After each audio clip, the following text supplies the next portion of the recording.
So my name's Kim Kobayashi, and I'm married to Jonathan, and we've started coming to Church at the Gates last June.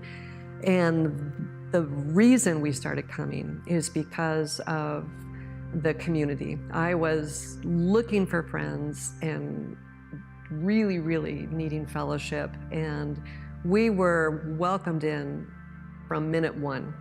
And it was like, this is where we need to be. On Sunday, Mark had mentioned, it was talking about hospitality and the difference between entertaining and hospitality.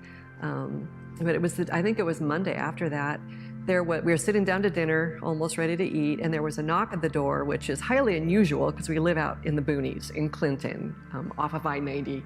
No one comes to the door. But I answered the door, and there's a young man standing there, an Asian man, and he said, "Hello, I'm a traveler. May I have some water?" We invited him in. I said, "Sure, you can have some water." And Jonathan tells me later that, like, "Oh man, I thought we were going to die in our sleep." But then he remembered, but Mark just preached about hospitality. So we welcomed him in and gave him water, and found out that he had been planning to pitch a tent at the Mormon church, which is literally next door to us. But there was no water spigot. That's why he came to us. And I said, well, and here we were standing in the kitchen, and so there's not an opportunity to discuss this with my husband, but I said, we have a guest bedroom right there. You could sleep on a bed or in a tent. We have a bathroom and running water. And he kind of was torn at the moment, but then he accepted. I'm sure he's trying to figure us out too, right? And Jonathan ended up staying up late until like midnight talking to him. And we wondered, has he ever been invited into a home where Jesus lived? And as we heard his story, and Jonathan told me later that he told Chen, your story is like Moses. And he didn't know who Moses was, and so he's Googling it because he's 32, which means he was born around the time of Tiananmen Square. Any of you older folks remember that? So his folks were part of that generation of revolution.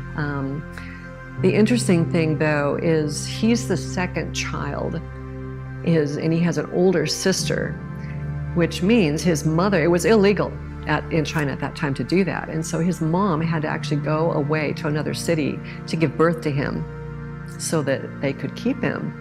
And so you can see that, that kind of similarity. Jonathan said, yeah, Moses's parents hid him because it was illegal. And Jonathan was trying to just kind of call up a greatness or a call in on his life. Maybe God's going to call you back to China to change the country. And he's not there yet. There's a sense of resignation, but it was just really interesting, very encouraging, and it was a blessing. And I was super excited because never in my life have I actually been able to obey the scripture that says to, don't neglect to show hospitality to strangers because you might be entertaining angels unaware. Like, oh, this is my chance. So I did it. And actually the greatest moments of my life are times that I was able to serve somebody who could not give anything in return. They were just unable to. That's where the greatest joy comes. And so you never know when that moment's going to come around. So whether it's a neighbor, just a stranger you see in the store, somebody who just needs an extra touch, it's really a beautiful thing just to be open to that and ask the Lord, what can I do today?